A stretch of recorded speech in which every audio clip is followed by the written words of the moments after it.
Bom dia para vocês. Feliz 2023 de novo. Vamos, que nada mudou. Quem mudou foi a gente, né? Porque o calendário continua, mas é um tempo de Deus para a gente realinhar algumas coisas. Eu particularmente, vou até deixar a dica aí para quem quiser, sempre peço a Deus uma palavra para o ano que que está chegando, porque Deus faz os ciclos, né, as estações, e se Ele permitiu que a gente tivesse estações e ciclos e quantidade de dias para contar os anos, os meses, é importante que a gente esteja debaixo de uma palavra. Então, eu sempre peço a Deus uma palavra para esse tempo. Se você não pediu, peça, porque Ele costuma liberar e geralmente a gente anda mesmo debaixo da palavra que o Senhor deu. Então, desejo a vocês que esse seja um ano, mais um ano que a gente esteja firme na presença do Senhor, mais firme do que nunca, mais crente do que nunca, mais sedentos da palavra do que nunca, mais maduros do que nunca, cheios da palavra de Deus, com fome e sede da palavra de Deus, porque é assim que a gente vai seguir daqui para frente. Esse é um tempo que mais do que nunca a gente precisa de intimidade com o nosso Senhor, de vida com o nosso Deus, e estarmos transbordantes da palavra, porque ela é que vai nos ajudar a guardar o nosso bem mais precioso desse tempo, que é a nossa fé. A nossa fé, como Paulo disse, guardei a fé, né? Quando ele fala que combateu o bom combate, encerrou a carreira e guardou a fé. E a Bíblia diz para que a gente guarde aquilo que a gente tem, para que ninguém tome a nossa coroa. E o que a gente tem de precioso é a nossa fé. Então, deixo essa palavra para vocês, que a gente se agarre em Deus. E vamos hoje para nossa aula, que eu não vou mais dizer que vai acabar hoje, Deus sabe, mas já está acabando. Hoje a gente vai falar, a gente saiu das áreas de influência, né, do mordomo cristão, e hoje a gente vai fazer aí eu diria, não é um resumo, mas digamos assim, um esquema que vai colocar a nossa cabeça linkando um pouquinho de tudo que a gente viu, para que a gente entenda essa trajetória do mordomo. Esse mordomo que começa como servo, passa a ser amigo e constitui a mentalidade de filho, é chamado para ser filho e habitar para sempre na presença do Pai. Então, eu quero começar dizendo para vocês um esqueminha. Se você tiver aí com um lápis, uma caneta, um papel, vocês escreverem. Se não tiver, depois quando a tia Havana botar a live, vocês virem com um papelzinho, com a caneta e anotarem, tá bom? Esse esqueminha, eu acho que se a gente tiver esse esquema mais alinhado, mais desenhado na cabeça da gente, vai facilitar. Então, assim, o esquema é o seguinte: a gente vai começar com a palavra servo, depois a gente vai botar a palavra submissão, depois a gente vai botar a palavra obediência, depois a gente vai botar a palavra intimidade, depois a gente vai botar a palavra confiança, depois a gente vai botar a palavra bons frutos ou frutos duradouros. Bons frutos / frutos duradouros. Depois a gente vai botar a palavra entrega, tá? Servo, submissão, obediência, intimidade, confiança, bons frutos ou frutos duradouros, entrega. Calma agora, vamos lá. O que a gente vai fazer com esse esqueminha? A gente vai, desde lá do início de onde a gente começou, e vamos passando aí para até onde a gente quer chegar. Amém?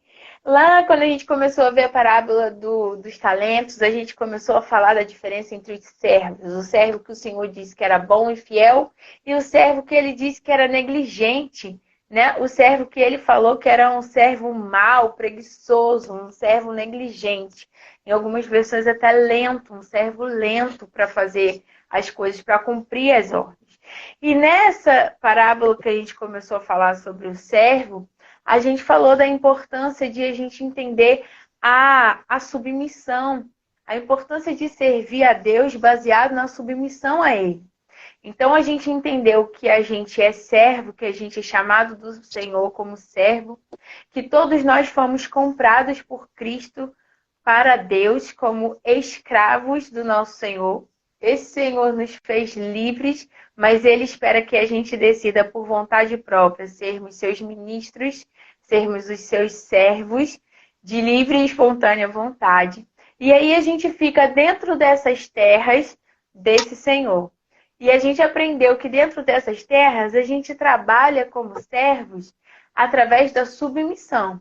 A gente pode trabalhar de muitas maneiras, mas a submissão faz parte da mordomia cristã. Tudo que a gente fizer, a gente tem que passar pela adoração. A ação de devoção. A adoração. Tudo que a gente passa, tudo que a gente faz, passando por essa devoção como um ato de ação, de devoção, de rendição ao Senhor, então nós estamos adorando e sendo submissos, sendo mordomos bons servos, que obedecem, que se submetem ao seu Senhor, à sua vontade, ao seu senhorio, à sua soberania, ao seu coração, ao seu modo de fazer as coisas, tá bom? Então a gente começa com o entendimento de que fomos chamados e decidimos ficar com Ele, decidimos ser os seus servos. Depois a gente entendeu que para sermos servos bons, precisamos agir com submissão, precisamos agir com o entendimento de multiplicar aquilo que o Senhor nos deu. Então a gente precisa entender que tudo que vamos fazer não é para o nosso crescimento, não é para cuidar daquilo que é nosso, não é para cuidar daquilo que me pertence, é para cuidar daquilo que é do meu Senhor. Então eu entendo essa submissão e esse ato de adoração. Depois eu passo para a obediência, porque quando eu entendo que eu estou submetido a um Senhor, me resta obedecê-lo. Eu preciso andar da maneira dele, do jeito dele, com as regras dele, com a mentalidade dele, construindo em mim um coração igual ao dele. Então, se eu sou servo e passo a entender que existe um cabeça sobre mim, um cabeça sobre a igreja e eu sou parte desse corpo, então eu me submeto a esse cabeça, que é o próprio Cristo, e então eu passo a entender que eu sou livre e responsável por aquilo que eu faço, inclusive pelos meus atos de obediência e de desobediência. Então eu entendo que eu sou servo, eu me submeto ao senhorio de Cristo e eu passo a ser responsável pela minha obediência ou a minha desobediência a Ele. E aqui, falando dessas três coisas, a gente está na categoria de servos. A gente passou por essa parábola, a gente falou sobre isso até aqui, a gente falou sobre esse desejo do coração de Deus da gente servi-lo, da gente olhar para o outro, da gente servir o nosso próximo, da gente ter as nossas áreas de influência, sendo bons mordomos de Cristo. E a partir dessa obediência para frente, a gente tem a palavrinha intimidade, confiança, as três palavrinhas, intimidade, confiança, bons frutos ou frutos duradouros. A entrega a gente vai deixar para depois. E para falar dessas três palavrinhas, eu queria ler com vocês João 15, do versículo 12 ao 17. A gente vai olhar a passagem aqui de algo muito precioso que Jesus falou para os seus discípulos, tá? Ele começou dizendo assim, ó, lá em João 15, no versículo 12. Este é meu mandamento. Amem uns aos outros como eu amo vocês. Não existe amor maior do que dar a vida por seus amigos. Essa parte do início a gente vai pegar e vai botar numa caixinha importante que a gente vai olhar lá depois. E aí Jesus continua dizendo assim, vocês serão meus amigos se fizerem o que eu ordeno. Então aqui a gente já pode ver que depois da obediência Porque se a gente faz o que ele ordena, a gente passa a ser amigo. Então, se a gente consegue começar na categoria de servo, de desejar responder o chamado do Senhor, de aceitar a Cristo, de nos submetermos a Ele, de adorarmos a Ele com aquilo que fazemos e termos uma vida dedicada a nos submeter à vontade dEle e andar em obediência, aqui, quando a gente chega nessa obediência, a gente sobe um nível. A gente passa, a gente muda o nome. Aí, para tia Havana ficar na mente dela. A gente muda o nosso nome. Agora, nós não somos mais chamados de servo. Agora, a gente é chamado de amigo. Por que amigo? Porque Jesus está dizendo aqui para os discípulos, ó, vocês serão meus amigos se fizerem o que eu ordeno. Se a gente obedecer, se a gente se submeter e obedecer, a gente ganha um novo nome. E qual é esse novo nome? Amigo. Amigo de Jesus. E é isso que eu queria começar a falar com vocês nessa outra partezinha aqui dessa categoria, da importância de ser amigo de Cristo. Porque a amizade com Jesus nos traz intimidade. E a intimidade é o que estamos buscando.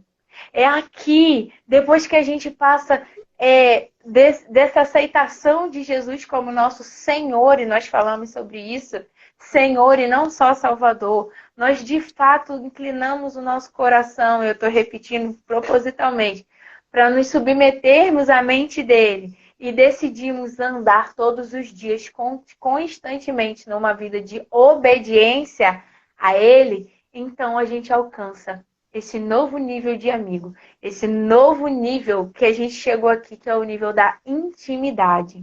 E Jesus diz para eles, já não os chamamos de escravos ou servos, em algumas versões, pois o Senhor não faz confidência a seus servos ou a seus escravos. Eu estou usando a NVT. Em algumas versões está dizendo, pois os servos não sabem aquilo que faz o seu Senhor. Então Jesus está falando, vocês serão meus amigos se fizerem o que eu ordeno. Já não os chamamos de escravo, pois o Senhor não faz confidências a seus escravos, a seus servos. Olha que coisa interessante. Quando Jesus diz que a gente obedece, a gente se torna amigo, ou seja, a gente ganha um novo nível de intimidade. E nesse novo nível de intimidade, Jesus, que é o nosso Senhor, quando a gente aceita Ele como nosso Senhor, Ele passa a fazer confidências a nós. E é nessa confidência aqui que a gente começa a entender a visão do reino. Porque as confidências de Jesus para nós são baseadas no coração do Pai. São baseadas no reino dos céus.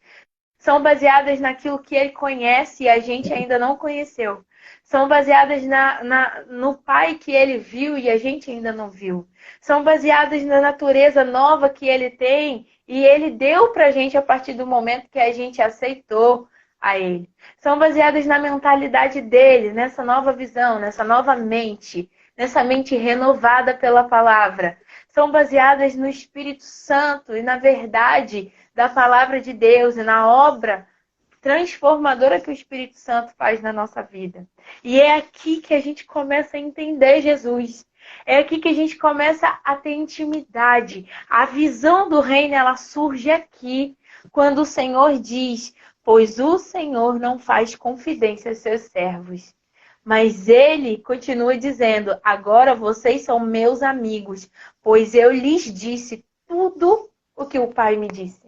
Então, olha que preciosidade a mordomia cristã faz com a gente. Ela faz a gente fazer uma trajetória de vida com Cristo, que a gente começa como inimigos de Deus, depois a gente se torna servo pelo sacrifício que Jesus fez por nós, a gente atende o chamado, a gente entende o senhorio de Cristo e se submete a Ele, a gente decide não só ouvir a palavra, mas praticar e ter uma vida de obediência, e quando a gente consegue fazer isso, a gente ganha um novo nome de amigo, e nesse novo nome de amigo a gente consegue a nossa intimidade com Ele, com Cristo, com o nosso Jesus, e nessa intimidade Ele vai contando pra gente o que o Pai disse pra ele.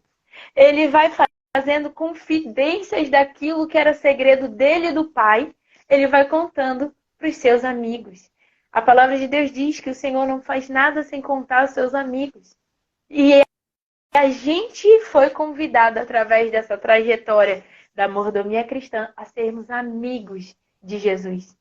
E é aqui, nesse meio do caminho, com essa intimidade, que a gente começa a ouvir as confidências. E a visão do reino em nós, ela nasce aqui, nessa intimidade, nessa confidência de Jesus conosco. Quando ele começa a dizer aos seus discípulos que decidiram permanecer em obediência com ele, aquilo que o Pai disse para ele. E o que acontece quando Jesus começa a contar para os seus amigos aquilo que o Pai contou para ele? Olha só o que acontece. Ele disse: vocês não me escolheram, eu os escolhi. Isso fala sobre a confiança de Jesus em nós. E a gente viu isso desde o início, quando ele confiou uma grande quantia de dinheiro àqueles servos naquela parábola. Quando ele confiou a nós o reino, como a gente viu, de sermos seus representantes, seus embaixadores, de termos o governo, a confiança de Jesus em nós. Depois que a gente ganha essa intimidade, que a gente ouve as confidências dele, depois que a gente ouve o que o Pai disse para ele, os segredos, aí acontece que vem a confiança de Jesus em nós. E ele fala: não foi vocês que me escolheram, fui eu que escolhi vocês. Fui eu que escolhi confiar em vocês. Fui eu que olhei para vocês e falei: vou dar o meu reino a eles. Vou deixar eles cuidarem do meu reino. Vou contar os segredos do meu Pai para eles. Vou confiar que eles vão fazer bom uso desses segredos que eu contei. E não só isso. Ele começa a dizer que escolheu a gente e chamou para a gente ir e dar bons frutos. Só que antes desses bons frutos, essa confiança de Jesus em nós gera um retorno do nosso coração para ele. Quando Jesus começa a ter intimidade com a gente com ele, ele começa a fazer todas essas confidências. Quando ele começa a confiar na gente, dizendo: fui eu que escolhi vocês, não foi vocês que me escolheram. A gente começa a confiar em Jesus também. Porque agora a gente começa a ter um relacionamento de mão dupla com ele. É aqui que a gente confia que mesmo que a gente coloque a mão no arado, a gente sabe que apesar do Senhor ser exigente, ele não nos cobrou nada que nós não poderíamos fazer. Lembra lá na parábola dos talentos, quando o servo falou: eu tive medo, porque sei que o Senhor é exigente. O Senhor é um Senhor severo. E por causa do medo dele, por causa dessa falta de intimidade, porque ele estava nessa categoria aqui, lá do início, porque ele não decidiu obedecer e se submeter, porque ele pensou que tudo era na força do braço dele, ele teve medo. E os outros?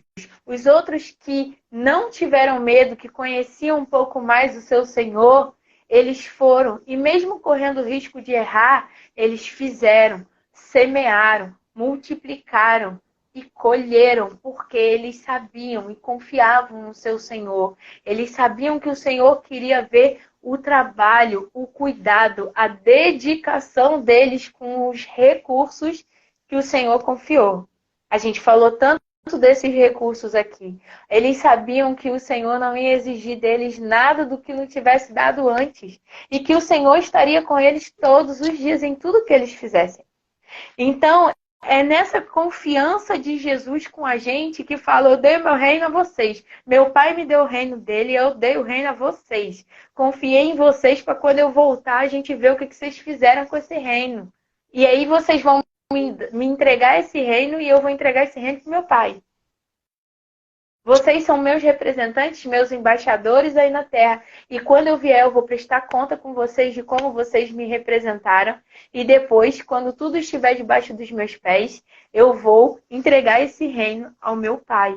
Porque tudo pertence a Ele. E não só eu vou me submeter ao meu Pai, mais uma vez como vocês junto comigo.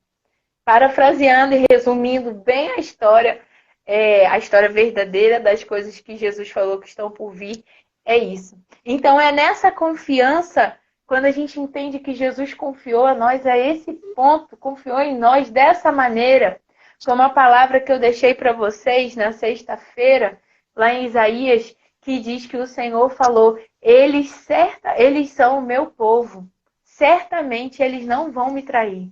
Sobre essa confiança em nós, que vai inspirando a gente a devolver isso para Jesus, a devolver isso para o Senhor, a devolver isso para o Pai e dizer: olha, o Senhor confia em mim e eu confio no Senhor. O Senhor é bom. Eu conheço o Senhor está comigo, o Senhor vai me ajudar, o Senhor não vai me deixar sozinho, eu tenho o Espírito Santo. E quando começa a acontecer essa confiança dos dois lados, Jesus começa a dizer assim: eu os chamei para irem.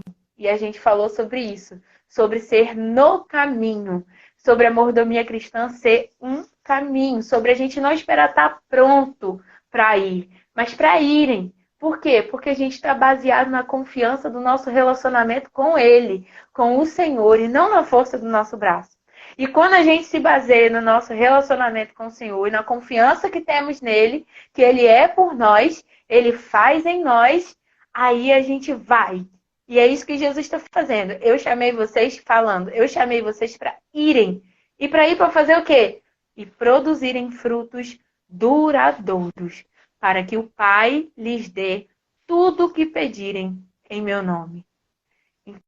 Então aqui a gente já chega na outra etapa, que fala bons frutos ou frutos duradouros. A gente também falou sobre isso, sobre Jesus chamar a gente para ir, sobre a gente exercer essa área de influência, sobre a gente ter consciência da autoridade que foi dada à Igreja de Cristo, sobre a gente ser, de fato, uma igreja fora das quatro paredes, sobre a gente ser resposta de Deus para a sociedade, para a humanidade, porque toda a criação geme de maneira ardente para a manifestação dos filhos maduros de Deus. Para os filhos de Deus se manifestarem. E é aqui que o Senhor falou: olha, eu chamei vocês para vocês irem, para vocês gerarem esses bons frutos, para vocês darem esses bons frutos, porque o meu Espírito Santo está agindo em vocês. Não só através dos dons, mas dos frutos, do caráter de Cristo em vocês. Deixe o mundo ver vocês, não tenham medo de assumir posições no meio deles, não tenham medo de ocupar cargos elevados, não tenham medo de ter influência sobre eles, não tenham medo, ainda que eles sejam contra vocês, porque eu quero que vocês sejam uma lamparina acesa, para que eu levante vocês para as nações, para que toda a terra se encha da minha glória. Através de quê? Através dos frutos duradouros.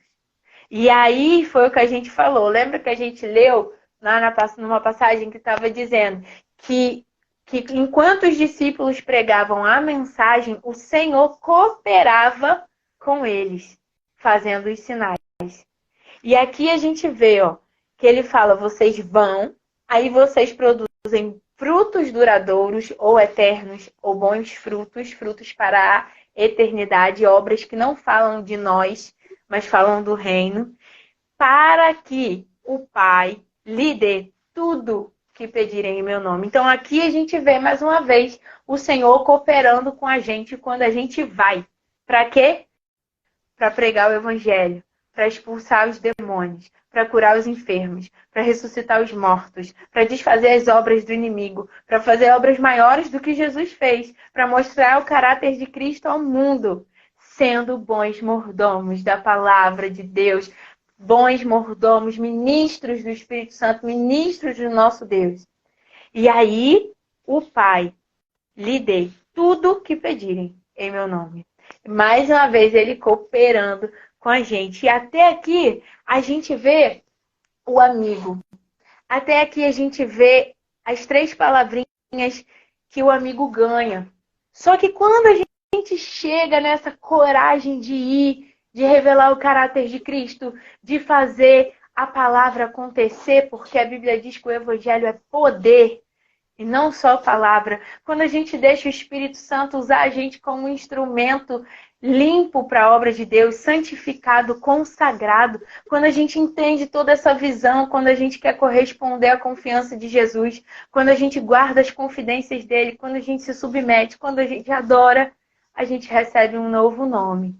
Agora nós somos filhos. E o que isso quer dizer? Que antes eu não era? Não, não quer dizer isso. Quer dizer que agora a gente tem o entendimento de filho. Não é que antes nós não éramos filhos de Deus, porque a partir do momento que nós aceitamos Jesus, é nosso direito receber o Espírito Santo. Todos aqueles que são guiados pelo Espírito Santo são filhos de Deus. Mas agora, aqui, enquanto a gente está dando resultado, está dando frutos para a eternidade, está indo, está crendo na palavra, está crendo no poder do Evangelho, enquanto a gente está indo e o Pai está cooperando com a gente, a nossa mentalidade vira. E agora nós não somos mais amigos. Agora a gente tem a mentalidade de filho. E qual é a mentalidade de filho? É a mentalidade de Jesus. E qual é a mentalidade de Jesus? A mentalidade de Jesus é o que a gente leu lá no início do versículo 12, que diz: amem uns aos outros, como eu amo vocês. Não existe amor maior do que dar a vida por seus amigos. E lá no finalzinho do 17, ele termina falando: este é meu mandamento. Amem uns aos outros.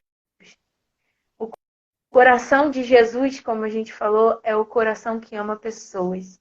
É o coração que entende que o tesouro maior do Senhor são as pessoas. São os nossos irmãos.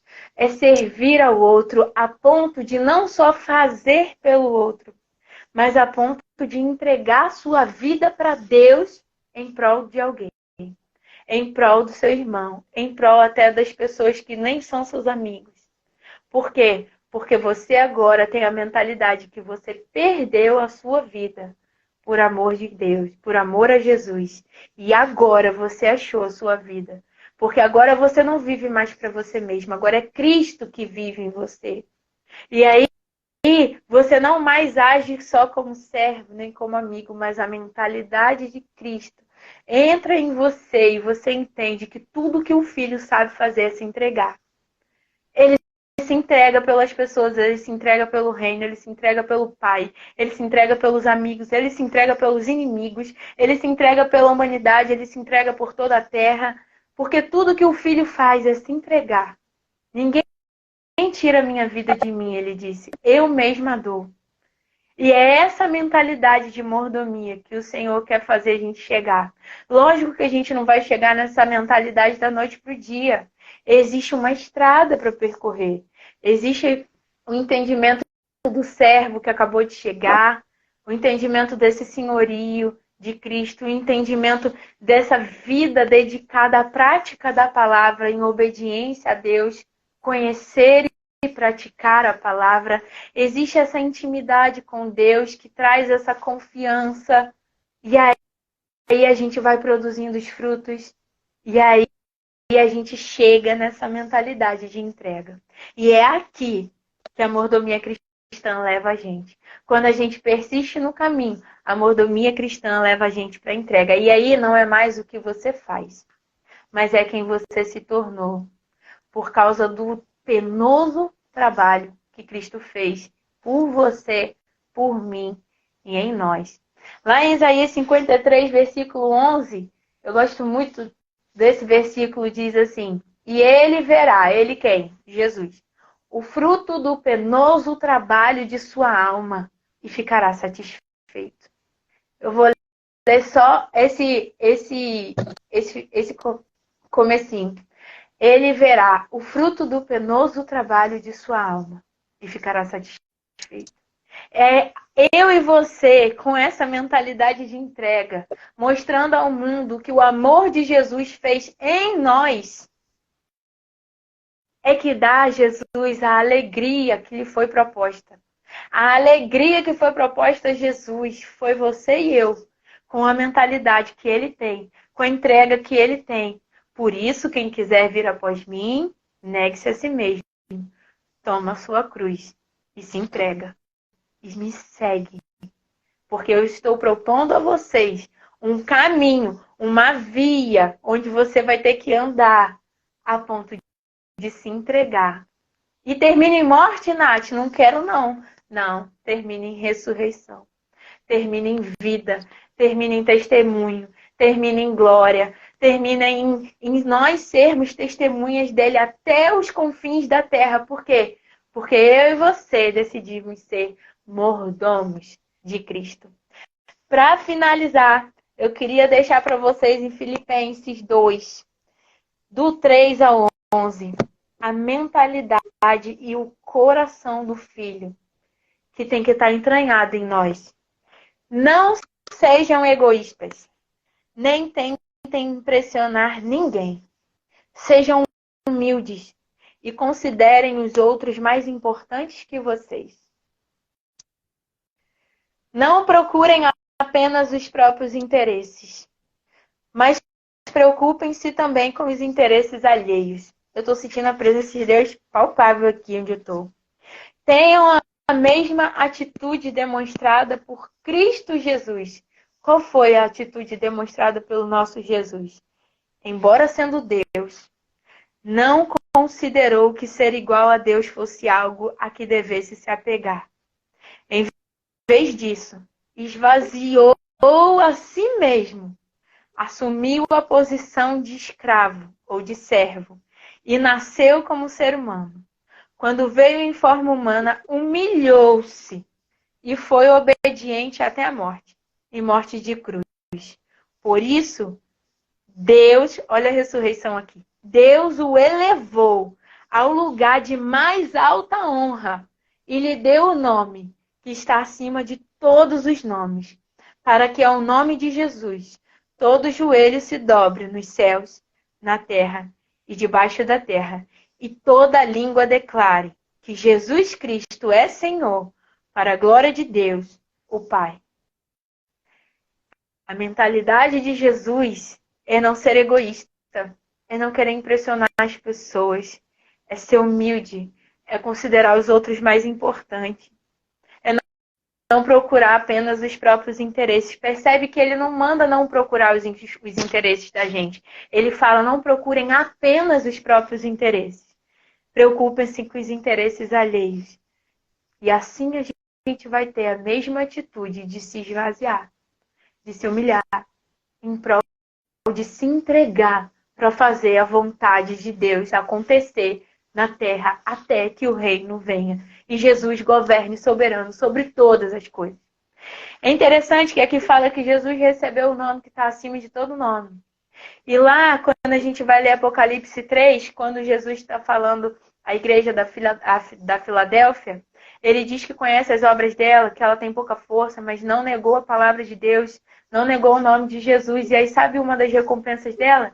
É que Jesus vai dar a essa igreja o novo nome dele.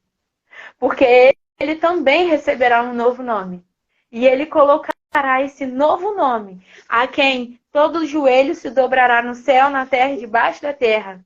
Ele vai colocar esse novo nome para a igreja de Filadélfia. Quem é a igreja de Filadélfia? Aqueles que ouviram a palavra de exortação à perseverança, que fizeram o caminho, que não largaram a fé, que fizeram as obras que Jesus conhecia, as obras que passaram pela adoração, que foram bons mordomos de tudo aquilo que Jesus entregou. A esses ele diz que aqueles que são habitação de Satanás virão até essa igreja e se prostrarão diante dela e vão reconhecer o amor de Deus por ela. E ela receberá o nome de Jesus. Então eu queria encorajar você a fazer esse caminho da mordomia, a fazer esse caminho, a se entregar, porque o fim não é você desgastado, acabado, igual um pano de chão. O fim é você cheio da glória de Deus, recebendo o nome de Cristo, sendo igreja gloriosa com Ele e mostrando a todos o quanto Ele te amou.